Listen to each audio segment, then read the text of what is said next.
कहा कि मेरे भक्तों को जब कोई सताता है तब फिर मैं उसके अपराध को क्षमा नहीं करता। आज राजा परीक्षित ने भगवान के एक भक्त का अपमान, संत का अपमान कर दिया। राजा परीक्षित चले गए इधर, कुछ बच्चों ने जाकर के समीक ऋषि का एक पुत्र है जिसका नाम है संगी ऋषि, जिन्होंने राजा दशरथ का पुत्रेष्ट यज्ञ करवाया था, वह संगी ऋषि थे, मांडव ऋषि के पुत्र, और ये हैं समीक ऋषि के पुत्र संगी। वह नदी के किनारे अपने यमुना नदी के किनारे अपने बाल सखाओं के साथ में खेल रहा था। छोटा सा बालक था। कुछ बालकों ने दौड़ करके बताया, कहा कि ऐसा है संगी, तुम्हारे पिता के गले में राजा परीक्षित ने मरा हुआ शव डाल दिया है। उन्होंने जल नहीं पिलाया, आशा लगाए हुए थे, इसलिए उन्होंने उनका अपमान कर दिया। जैसे ही ये बात सुनी तो समीक ऋषि के पुत्र संगी ऋषि को क्रोध आ गया। क्यों? क्योंकि पिता का अपमान किया है। एक तो पिता का अपमान, दूसरे में एक संत का अपमान। बालक कितना भी निर्बल हो, धनहीन हो, लेकिन माता पिता और गुरु की निंदा नहीं सुन सकता है। और अगर सुन ली अब फिर भी उसके ऊपर कोई असर नहीं हुआ तो समझ लीजिए कि ये असली पुत्र नहीं है, शंकर वर्ण है। क्योंकि असली पुत्र हो तो वो कैसे बर्दाश्त कर लेगा। जिस समय पर गुरुवर द्रोणाचार्य के द्वारा चक्रव्यूह की रचना हुई और वीर अभिमन्यु चक्रव्यूह को तोड़ने के लिए गए थे, प्रथम द्वार पर सिंधु सौवीर देश का राजा जयद्रथ खड़ा हुआ था। जयद्रथ ने अभिमन्यु को देखा, कहा, अभिमन्यु तुम लड़ने के लिए आए हो? कहा, क्यों? हम नहीं लड़ सकते हैं। जयद्रथ ने कहा कि अब तो युद्ध बेकार ही हो रहा है। जब तुम लड़ने के लिए आए हो कि जयद्रथ तब कहने लगा, ओ बालक नादान, व्यूह तोड़ने चल दिया हिजड़े की संतान।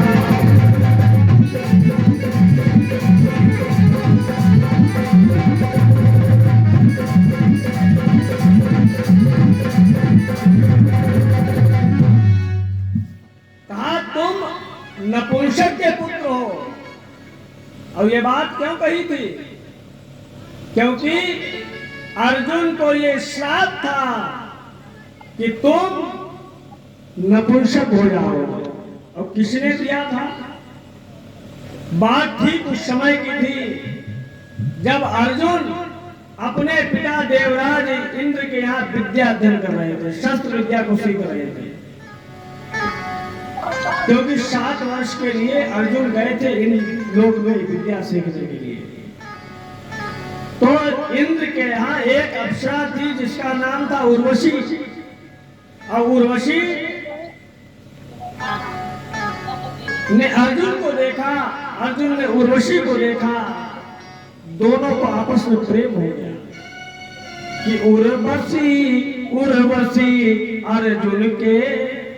अर्जुन उर्वशी उर्वशी के।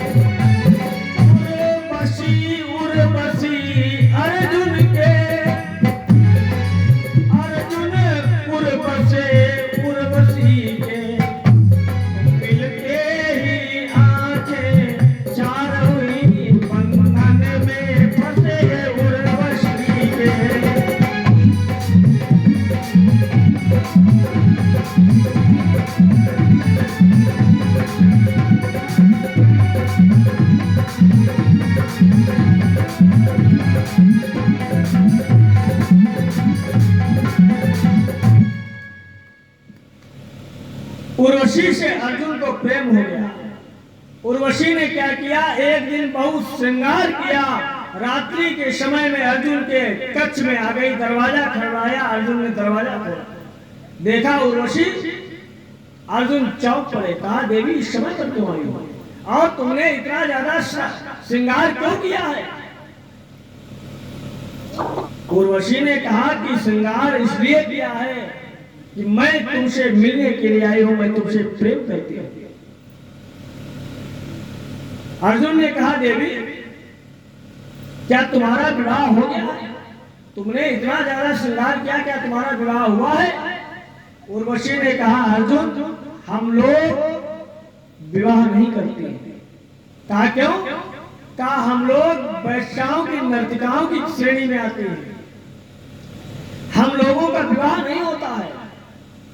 हम लोग तुम्हारे पिता देवराज इंद्र की सभा में रह करके उनका मनोरंजन करते हैं, हम लोग विवाह नहीं कर सकते।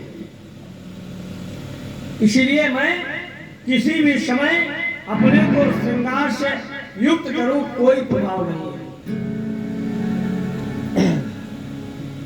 अर्जुन ने जैसे सुना कि देवराज इंद्र के यहाँ रह करके अब उनका मनोरंजन करती हैं। देवराज इंद्र है अर्जुन के पिता। अब पिताजी की जो इच्छा को पूर्ण करे वो माता के समान मिले। अर्जुन ने तुरंत कांपने लगे, हाथ जोड़े, कहा देवी मैंने आपको देखा, मेरी निगाह आपके प्रति बदली, ये मुझसे अपराध हो गया, आप मुझे क्षमा कर दीजिए, आप मेरी माता के समान हैं। उर्वशी ने कहा अर्जुन तुम्हारा दिमाग खराब है क्या? ये क्या बात कर रहे हो? अरे मैं तुमसे प्रेम करती हूँ, मिलने के लिए आई हूँ, विवाह करना चाहती हो, तुम मुझे क्या बता रहे हो? अर्जुन ने कहा देवी मैं तुमसे विवाह नहीं कर सकता, तुम मेरी माता के समान हो। उर्वशी को क्रोध आ गया, और क्रोध भैया आना भी जायज है। भाई कोई लड़की किसी लड़के को प्रपोज करे, कहे मैं तुमसे विवाह करना चाहती हूँ, अब लड़का तुरंत यहाँ जोड़े नहीं आप तो हमारी अम्मा है, हम कैसे विवाह कर लेंगे, तो लड़की क्या पता उसको मारेगी नहीं। यही हुआ, उर्वशी कह रही कि मैं विवाह करने के लिए आई हूँ, और अर्जुन कह रहे हैं कि देवी आप मेरी माता हैं, मैं विवाह नहीं कर सकता। उर्वशी को क्रोध आया। उर्वशी ने कहा अर्जुन तुम नपुंसकों की भांति बातें कर रहे हो, इसलिए मैं तुम्हें श्राप देती हूँ, तुम जाओ नपुंसक हो जाओ। अर्जुन ने श्राप को स्वीकार कर लिया, लेकिन अपने धर्म को नहीं छोड़ा।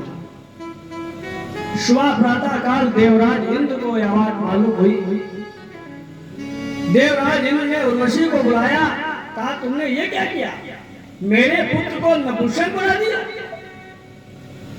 उर्वशी ने कहा सुरवर मैं अपना श्राप वापस तो नहीं ले सकती, मुझसे अपराध हो गया, मैंने क्रोध में श्राप दे दिया कि मम जो श्राप झूठ नहीं हो।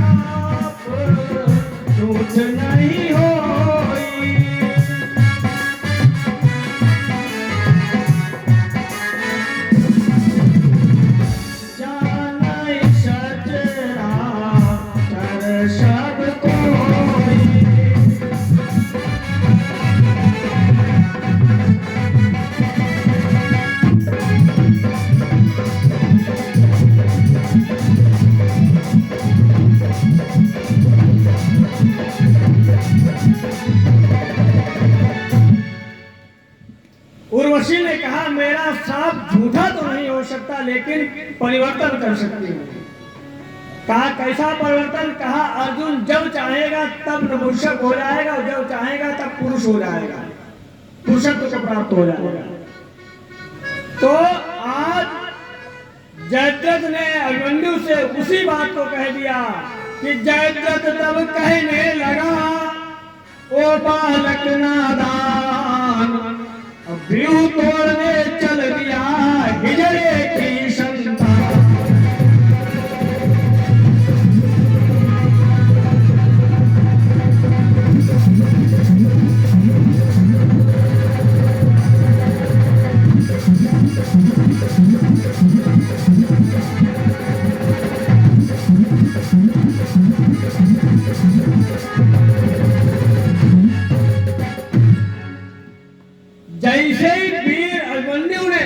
अपने पिता अर्जुन का इतना बड़ा अपमान सुना।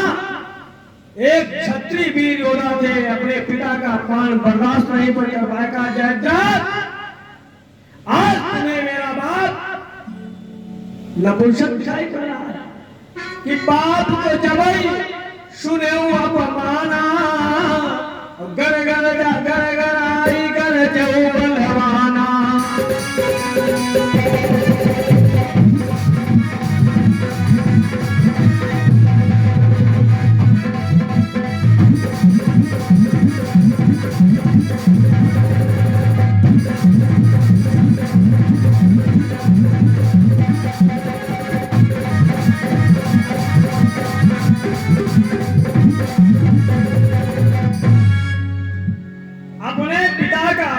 सुनकर के इतनी तेज जल के बोला, कहा जयद्रथ, आज तुम्हें मेरा बाप नपुंसक दिखाई पड़ रहा है, लेकिन कि वो दिन तुम क्या भूल गए जब हिजड़े से शर्म मुड़वाया था। कौन सी बात? जब पांडव लोग वनवास में थे, उस समय पर एक दिन ये जयद्रथ जा रहा था, रास्ते में पांडवों की कुटिया पड़ी। पांडव लोग थे नहीं, भिक्षा लेने के लिए, भ्रमण करने के लिए गए थे। और इसने द्रौपदी को अकेले देखा था, तो द्रौपदी को बहुत इसने परेशान किया। तो इतने में अर्जुन आ गए। अर्जुन ने पकड़ करके इसे बांध दिया। वृकोदर भीम आए, कहा इनको क्यों बांधे हुए हो? कहा इसने द्रौपदी के साथ अभद्रता की है, तो कहा इसको मार दिया जाए। कहा नहीं, ये हमारे ताऊ धृतराष्ट्र का दामाद है, हमारा बहनोई है, बहन का सुहाग है, इसलिए इसको मारा नहीं जाएगा।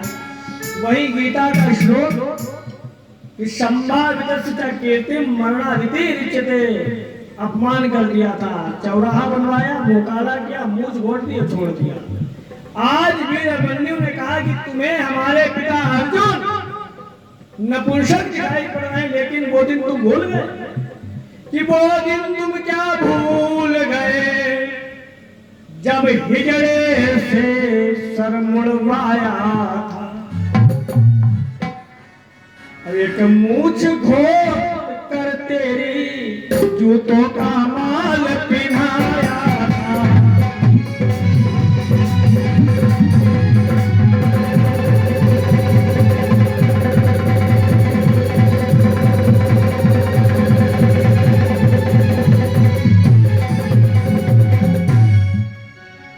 इसलिए पिता का अपमान अगर असली पुत्र है तो बर्दाश्त ही नहीं कर सकता है। समीक ऋषि का पुत्र संगी ऋषि छोटी अवस्था का है, छोटा बालक है, लेकिन जैसे ही पता चला कि हस्तिनापुर के राजा परीक्षित ने मेरे पिता के गले में मरा हुआ सर्प डाल दिया है, बड़ा ही क्रोध आया उसे। नदी में दौड़ करके स्नान किया और स्नान करके जल लेकर के राजा परीक्षित को श्राप दे दिया। इति लंघित मर्यादम तच्छका सप्तमे हनि, कहा है तक्षक, यही तक्षक सर्प राजा परीक्षित को श्राप दे रहे हैं। इति लंघित मर्यादम, तुमने अपनी मर्यादा का उल्लंघन किया है, एक संत ब्राह्मण का अपमान किया है, तो मैं तुम्हें श्राप देता हूं कि इति लंघित मर्यादम तच्छका सप्तमे हनि। फिर ददंगच्छति स्म कुलांगारम चोदितो मे तद्रुतम, मैं तुम्हें श्राप देता हूं कि यही मरा हुआ तक्षक सर्प आज के 7वें दिन तुम्हें आकर के डसेगा और तुम्हारी मृत्यु हो जाएगी। और फिर संगी ऋषि ने हाथ में जल लेकर के ये श्राप दिया। देखिए उस समय के बालक भी इतने तेजस्वी होते थे कि किसी को मृत्यु और अभयदान देने की क्षमता रखते थे। ये उन बालकों के पिता का तेज था कि इतने तपस्वी बालक भी हुआ। छोटे से बालक ने राजा परीक्षित को मृत्यु जैसा श्राप दे दिया। दौड़ करके आए, अपने पिता के गले से सर्प निकाला और बड़ी जोर से रोने लगे, विलाप कर रहे हैं। फिर एकदम से उनको रोष आया और हाथ में जल लिया और तक्षक सर की ओर देखते हुए कहा कि बस सावधान हो जा तक्षक, मैं जीवन दान दे रहा हूँ, मैं जीवन दान दे रहा हूँ।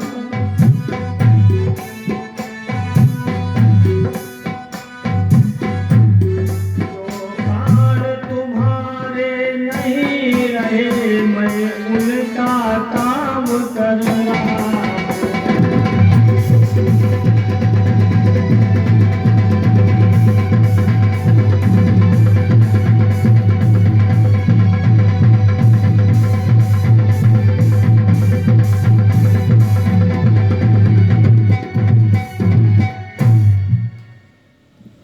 राजा परीक्षित को श्राप देने के बाद में तक्षक सर्प को भी जीवित कर दिया। इतने में समीक ऋषि की समाधि टूटी। संगी ऋषि को रोते हुए देखा, गले से लगाया, चुप कराया। फिर पता चला कि संगी ऋषि ने राजा परीक्षित को श्राप दे दिया। समीक ऋषि ने अपने पुत्र संगी ऋषि से कहा, बेटा ये तुमने बहुत बड़ा अपराध किया है। अरे राजा परीक्षित की खोपड़ी पे कलयुग सवार था तो उनसे अपराध हो गया, लेकिन तुम्हें उन्हें मृत्यु दंड जैसा अपराध नहीं देना चाहिए, श्राप नहीं देना चाहिए। अरे ऐसा तपोनिष्ठ राजा इस पृथ्वी से जब चला जाएगा तो राजा परीक्षित के जैसा दूसरा राजा कभी नहीं आ पाएगा। और फिर जिसकी रक्षा करने के लिए भगवान को स्वयं गर्भ में जाना पड़ा हो। देखिए, रामा अवतार हुआ, कृष्णा अवतार हुआ, वामन अवतार हुआ, जितने भी अवतार हुए भगवान कभी गर्भ में नहीं आए। क्यों? सीधे भय प्रकट कृपाला दीन दयाला कौशल्या हितकारी, प्रकट हुए, गर्भ में नहीं आए। गर्भ में वायु रूपी हवा, वायु भरी हुई थी, मुखमंडल पे इतना तेज हो जाता था माताओं के कि देखने से पता लगता था कि उन्होंने गर्भ को धारण किया। लेकिन भगवान गर्भ में नहीं आते, प्रकट होते हैं। लेकिन देवी उत्तरा के गर्भ में परीक्षित की रक्षा करने के लिए भगवान को गर्भ में जाना पड़ा था। इसलिए परीक्षित को जाना पड़ा था। परीक्षित की रक्षा के लिए तो समीक ऋषि ने कहा, बेटा तुमने ऐसे राजा को श्राप दिया जिसकी जीवन की रक्षा के लिए भगवान ने गर्भ में जाना पड़ा, तुमने बहुत बड़ा अपराध किया है। लेकिन फिर भी अब श्राप दे ही दिया है तो उस राजा को सूचना दे देनी चाहिए ताकि वो अपनी मुक्ति का कोई उपाय कर सके। अपने एक गौरमुख नाम के शिष्य को भेजा और वह शिष्य गया। इधर राजा परीक्षित अपने महल में पहुंचे, जैसे मुकुट उतारा, मुकुट को उतार करके रखा। कलयुग का भार दूर हुआ। राजा परीक्षित को ध्यान आया कि अरे आज तो मैंने बहुत बड़ा अपराध कर दिया, बहुत ही चिंतित है। लेकिन इतने में गौरमुख नाम का शिष्य पहुंचा, कहा, राजन समीक ऋषि के पुत्र संगी ऋषि ने तुम्हें श्राप दिया है कि जो मरा हुआ सर्प तुम्हें गले में डाला था, आज के 7वें दिन वही तुम्हारी मृत्यु का कारण बनेगा, आएगा और तुम्हें डसेगा, तुम्हारी मृत्यु हो जाएगी। तुम्हारी जीवन के 7 दिन बचे हुए हैं, अपनी मुक्ति का कोई उपाय करो। राजा परीक्षित ये सुनकर के दुखी नहीं हुए। आज करके अगर परीक्षित होते, उन्हें पता चल जाता कि हम 7 दिन ही जिंदा रहेंगे और 7वें दिन हमारी मृत्यु हो जाएगी, तुरंत ही उठाते मोबाइल और जितने नाते रिश्तेदार व्यवहारी हैं सबको फोन करते, भैया आज के 7वें दिन हम मर जाएंगे, हमको देख जाओ आगे। ये स्थिति होती, क्योंकि व्यक्ति परिवार में इतना ज्यादा मोह ग्रसित हो जाता है कि मरते समय भी, क्योंकि 7 दिन में राजा परीक्षित की ही बात नहीं, हम आप सभी को मरना है। व्यक्ति को यह चाहिए कि हम 100 वर्ष तक जीवित रहेंगे, ऐसा विचार करके विद्या और धन का अर्जन करना चाहिए। विद्या और धन 100 वर्ष तक जीवित रहेंगे, ये सोच करके उसे पढ़ना चाहिए और पैसा धन कमाना चाहिए। ये नहीं कि अब तो पता नहीं जीवन कब खत्म हो जाए तो कुछ ना करें। तो दूसरी बात, हम अभी मर जाएंगे, जो मेरी श्वास आ रही है ये भी न ले पाए, ऐसा सोच करके व्यक्ति को भगवान का भजन करना चाहिए। शास्त्र ये कहता है निरंतर गृह कार्य करते हुए भगवान का जप करना चाहिए और 100 वर्ष तक जीवित रहेंगे, ये सोच करके धन कमाना चाहिए, विद्या का अध्ययन करना चाहिए। लेकिन लोग परिवार में इतना मोहग्रसित रहते हैं कि मरते समय भी परिवार का मोह नहीं छोड़ पाते। एक दादाजी वृद्धावस्था में थे, बिल्कुल मरने की स्थिति में थे, सन्निपात की भाषा में बोलने लगे। अब कहते हैं कि व्यक्ति सन्निपात में बोलने लगे तो समझिए कि बचने वाला नहीं है। लेकिन बार बार जो है अपना हाथ उठा करके इशारा कर रहे थे। तो उन दादाजी के 4 लड़के थे। चारों ने मन में विचार किया, लगता है कहीं धन गड़ा करके इन्होंने रखा है और वही मरने से पहले हम लोगों को बताना चाहते हैं, लेकिन बोल नहीं पा रहे हैं, तो बताएं कैसे। दौड़ करके गए, एक डॉक्टर साहब को मिले, कहा डॉक्टर साहब क्या कोई ऐसी दवाई है कि मेरे पिताजी एक बार बोल सके? कहा बिल्कुल है, लेकिन इंजेक्शन वो बहुत महंगा है। बोले कितने का है? डॉक्टर साहब ने कहा 5000 रुपए का इंजेक्शन है। एक बार तुम्हारे पिताजी मरते समय भी मरने से पहले बोल देंगे। अरे बच्चों ने तुरंत 5000 रुपए जमा किए, क्योंकि वो सोच रहे हैं कि धन कहीं रखा है, वही बताने की चेष्टा कर रहे हैं। बार बार 5000 रुपए दिए, डॉक्टर साहब आए, इंजेक्शन लगाया और दादाजी बोले भी, लेकिन बोले तो मालूम क्या बोले? बोले अरे नालायकों, बैल इतनी देर से झाड़ू चबा रहा है, उसको नहीं देख रहे हो क्या? और इतना कहकर के मर गए। मतलब मरते समय भी उनको बैल की चिंता है कि बैल 10 रुपए की झाड़ू खाए जा रहा है, ये कहकर के मरे। 5000 पानी में चले गए। बच्चों ने कहा कि मरते समय ये भी 5000 लेकर के डुबो करके गए। बोले वृंदावन बिहारी लाल की। तो राजा परीक्षित को जब ये सूचना मिली कि आज के 7वें दिन मेरी मृत्यु होनी है, तो दुखी नहीं हुए। अपनी पत्नी ईरावती को बुलाया, कहा देवी मैं दुनिया का एक पहला ऐसा बालक हूं जिसको जन्म लेने से पहले ईश्वर के परमात्मा के दर्शन हुए, और मुझे अभी अभी सूचना मिली है कि आज के 7वें दिन सर्वदंश से मेरी मृत्यु होगी। ये मुझे श्राप मिला है, लेकिन कहने के लिए श्राप है, ये मेरे लिए वरदान है। क्यों? क्योंकि मैं दुनिया का पहला ऐसा व्यक्ति हूं जिसे अपनी मृत्यु पता है। मुझे 7 दिन तक अब दुनिया की कोई ताकत नहीं मार सकती है। राजा परीक्षित ने कहा इसलिए मैं प्रसन्न हूं।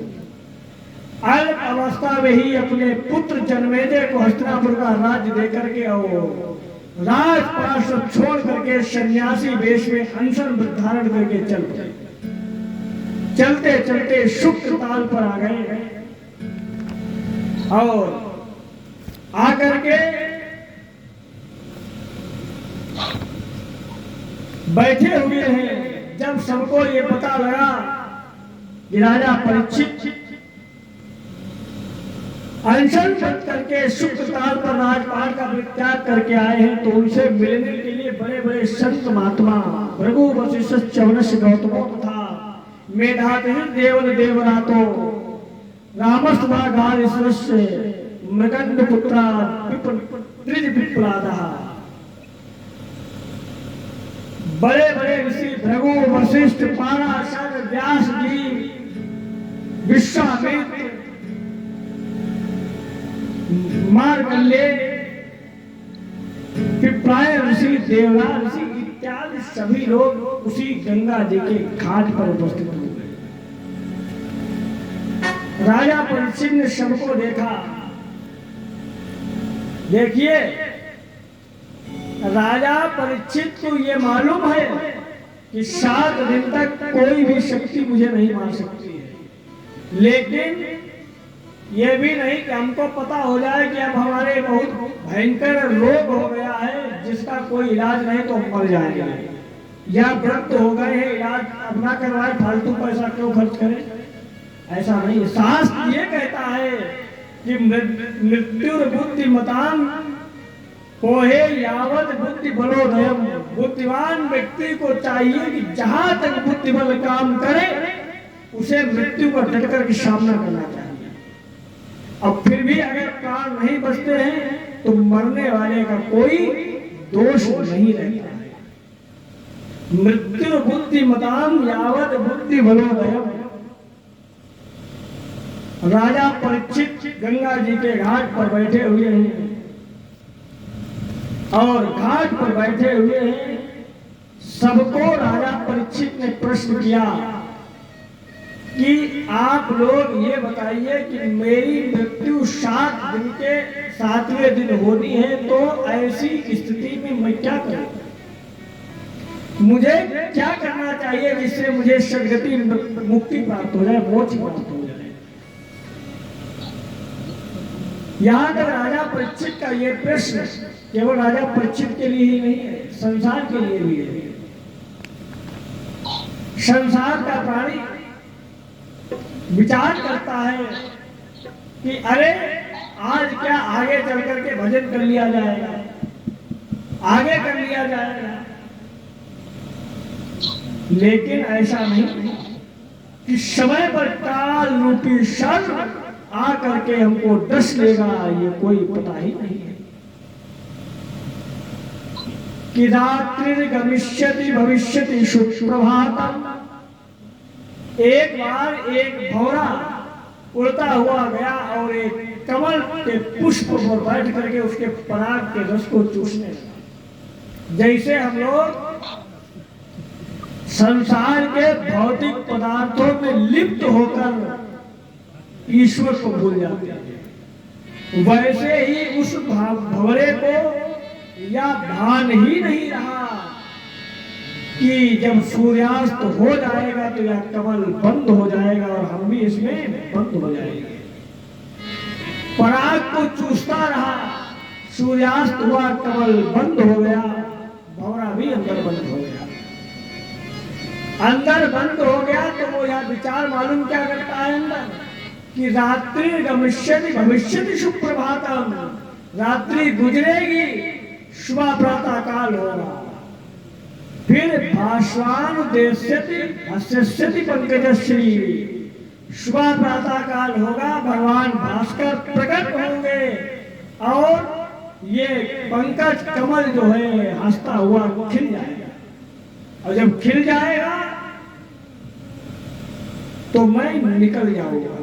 इत्थम विचिंतयति कोश गति दुरेफे।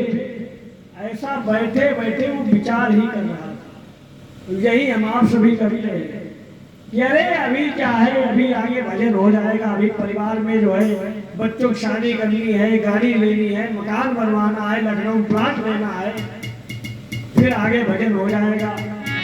तब तक होता क्या, जो भंवरे के साथ हुआ वही हम लोगों के साथ होता है। विचार ये कर रहा है कि रात गुजरेगी, सुबह होगी, भगवान सूर्य निकलेंगे, कमल खिलेगा और मैं इस कमल से निकल जाऊंगा। लेकिन इतने में एक मदमस्त हाथी आया, उसने जल पिया तालाब में और उस कमल पुष्प को देखा। बढ़ाई सूंड और उस कमल को तोड़ दिया और कुचल करके फेंक दिया। इत्थम विचिंत्यदि कोश गते दुरेफे हा हंत हंत नलिनीम गज उज्जहा। उस हाथी ने उखाड़ करके कमल को जब तोड़ के फेंका तो भंवरा भी उसी में मृत्यु को प्राप्त हो गया। यही हाल हम लोगों का होता है कि अचानक से काल हम लोगों के सर के ऊपर आ जाता है और हम लोग घर परिवार की व्यवस्था में ही लगे रहते, विचार ही किया करते, कर कुछ नहीं पाते। राजा परीक्षित ने कहा कि हमें क्या करना चाहिए? तो कोई कहता है कि आप पूजन करिए, कोई कहता है यज्ञ कर लीजिए, कोई कहता हवन करिए, कोई कहता माला जपिए। इतने में उसी सभा में श्री सुखदेव जी महाराज का पदार्पण हुआ। तम द्वैष्ट वर्षम सुकुमार पाद करोर्वांशक पोरा पोलगात्रम चार्वायत संतुल कर्ण सुब्रवनानम कंबुजात कंठम। तम द्वय अष्ट वर्षम 16 वर्ष के सुकुमार बालक हैं, लेकिन ये नहीं लिखा गया कि 16 वर्ष के आए सुखदेव जी है। तम द्वय अष्ट वर्षम, 8 को 2 से गुणा किया गया, मतलब उम्र 16 वर्ष की है, लेकिन वो बिल्कुल 8 वर्ष के बालक के समान है। इसलिए 8 को 2 से गुणा कर दिया गया श्लोक में। चाहते तो 16 को नहीं लिख सकते थे, लेकिन नहीं। तब 2 अष्ट वर्षम सुकुमार पाद करोड़ वहांशक कपोल गात्रम। बड़े ही सुंदर हैं, एक दिगंबर वेश में हैं, लंगोटी पहने हुए हैं, पुष्पों को की माला को धारण किए हुए और चले जाए। और सुखदेव जी भगवान विश्व के ही अवतार हैं। बोलिए सुखदेव भगवान की। सुखदेव भगवान का पदार्पण हुआ। बड़े बड़े संत महात्मा जो बैठे थे उन लोगों ने उठकर के प्रणाम किया। यहाँ तक सुखदेव जी के पिता व्यास जी ने, बाबा पाराशर जी ने भी प्रणाम किया। क्यों? वो इसलिए कि पुत्र को प्रणाम नहीं किया, उनकी विद्वता और परमहंस गति को प्रणाम किया। राजा परीक्षित ने भी जब देखा कि बड़े बड़े बाबा लोग इनके सामने नतमस्तक हो रहे हैं, तो इसका मतलब ये कोई साधारण पुरुष नहीं है। वो भी दंडवत लेट गए। अब राजा परीक्षित ने सुखदेव जी महाराज से भी एक प्रश्न किया। और कौन सा प्रश्न किया?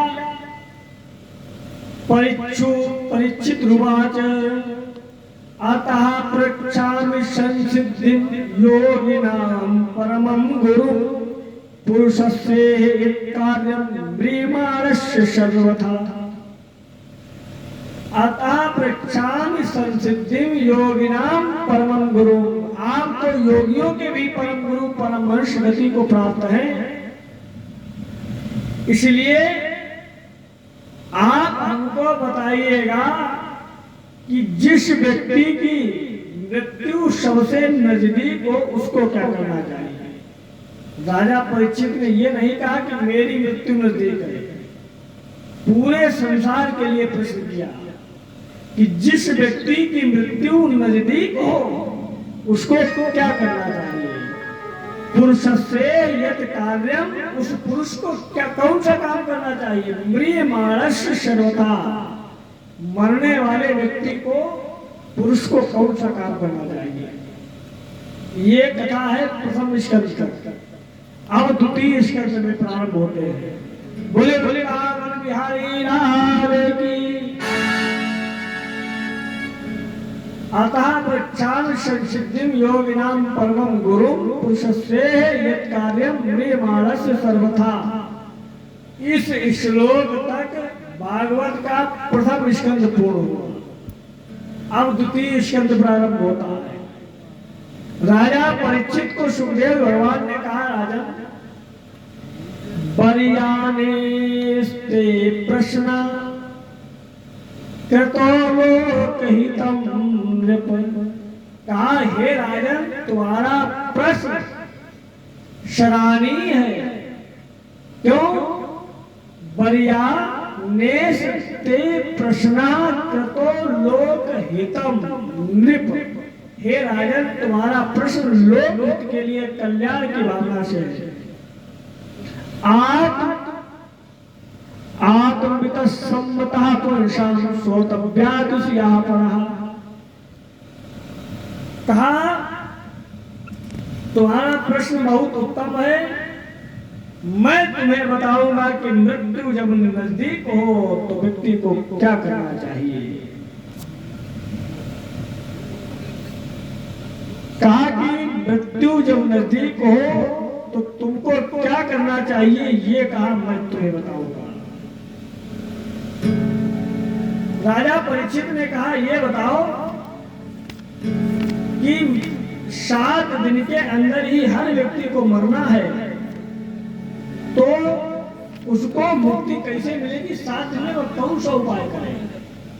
राजा परीक्षित ने कहा, तुम्हारे पास में तो 7 दिन तक। राजा परीक्षित से सुखदेव जी ने कहा कि राजन तुम्हारे पास में 7 दिन है और राजा खटवांग के पास में केवल 24 घड़ी रह गई थी शेष। 2 घड़ी शेष रह गई थी, उनको भी मुक्ति। 2 घड़ी का मतलब 48 मिनट। 1 घड़ी आधी घड़ी और आधी पुनि आधी घड़ी व्यक्ति को सुधारने के लिए बहुत ज्यादा है। आपके पास में तो 7 दिन का टाइम है। आपकी मृत्यु अच्छी ही होगी कि इतना न जिंदगी पर इसका क्या, इस इतना न जिंदगी पर इसका है क्या भरोसा। पानी का बुलबुला है कब फूटे क्या भरोसा।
छोड़ो कल पर, इसको न छोड़ो कल पर। है भरोसा।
अपने हुए पराए, अपने हुए पराए, गैरों का क्या भरोसा।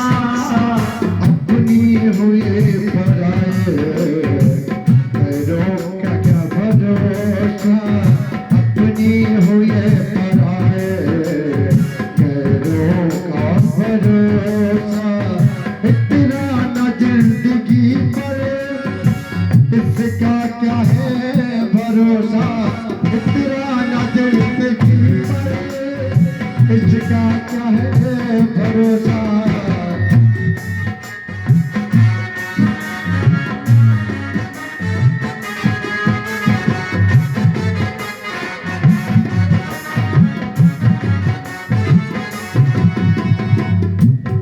और कहा माया है आने जानी, टिकती नहीं कहीं पर।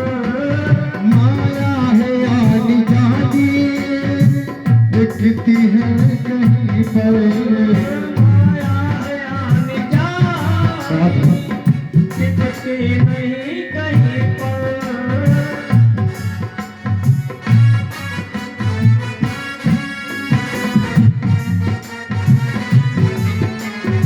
राजा बने भिखारी, राजा बने भिखारी, दौलत का क्या भरोसा। राजा बने भिखारी, दौलत का भरोसा। राजा बने भिखारी, दौलत का भरोसा।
कहा राजा खटवांग के पास में 2:48 थे, फिर भी उनकी मुक्ति हो गई। तुम्हारे पास में तो 7 दिन तक है। तस्मात् भारत भारत सर्वात्मा भगवान ईश्वरो हरि श्रोतव्या कीर्तिव्यश्च स्मृतव्यश्च चाभयम्। बोले राजा परीक्षित ने कहा कि सुखदेव जी ने कहा कि तुम्हें मुक्ति मिल जाएगी, वो मुक्ति कैसे मिलेगी मैं तुम्हें बताऊंगा। तुम्हारा मन भगवान के चरणों में लगा दूंगा। तो राजा परीक्षित ने कहा भगवान के चरणों में मन लगाओगे कैसे? अरे हम लोग राजा लोग हैं, कोई भजन नहीं तामस देहा। कहा राजा जो होता है वो तामसी होता है, उसकी प्रकृति तामसी होती है। और मेरा मन कैसे लग जाएगा भगवान में? राजा परीक्षित को सुखदेव जी ने कहा राजा इदं भागवतम नाम पुराणम ब्रह्म संहितम अधीतवान द्वापरादौ पितृद्वैपायनादहम्। राजा परीक्षित को सुखदेव जी ने कहा मेरा भी मन निर्गुण ब्रह्म में लगता था, साकार में नहीं। मैं भी निर्गुण ब्रह्म का उपासक था। मेरे पिताजी ने भागवत महापुराण की रचना की। इदम भागवतम नाम पुराणम ब्रह्म संहितम। फिर इसका वाचन कौन करेगा, इसलिए उन्होंने मुझे भागवत सिखानी चाहिए। लेकिन मैं तो सगुण ब्रह्म को मानता ही नहीं था। मूर्ति पूजा क्या होती है, भगवान साकार रूप में क्या होते कहा मैं मानता ही नहीं था। वेदों में निराकार ब्रह्म की उपासना की गई है, साकार ब्रह्म की उपासना वेदों में नहीं। तो कहा कि एक बार मैं जंगल में जब बैठा, ध्यान लगाए हुए बैठा था, तो मेरे पिताजी ने अपने कुछ शिष्यों को भागवत के कुछ श्लोक पढ़ा करके भेजा। अब वो मेरे सामने गाते हुए गए तो मुझे लगा, जब मैंने उन श्लोकों को सुना तो मुझे भी भगवान के प्रति प्रेम जागृत हो गया। तो मैंने इस भागवत को का अध्ययन किया और पिताजी से इस भागवत को पढ़ा।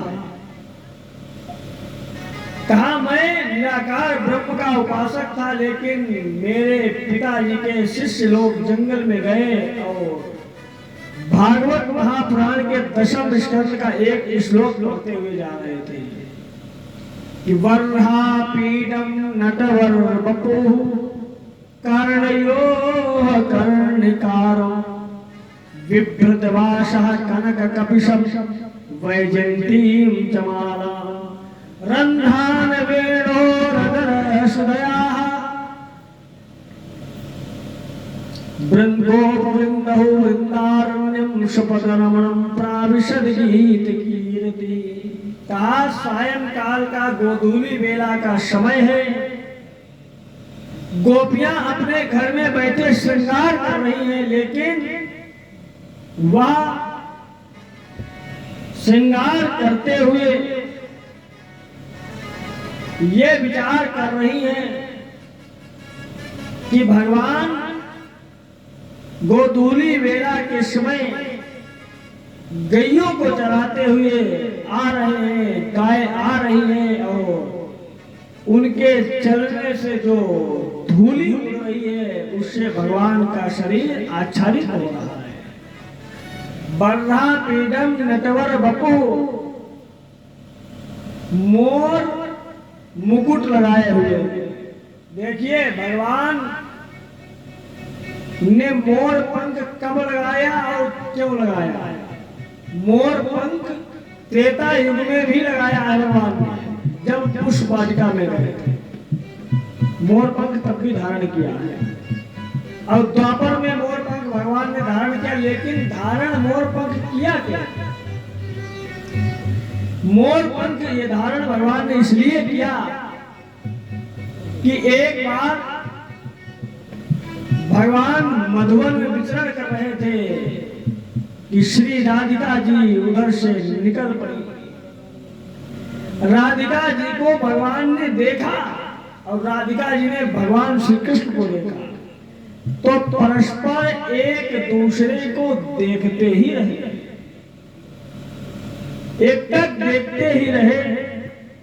जैसे सीता माता सीता का मिलन पुष्प वाटिका में भगवान राम से हुआ,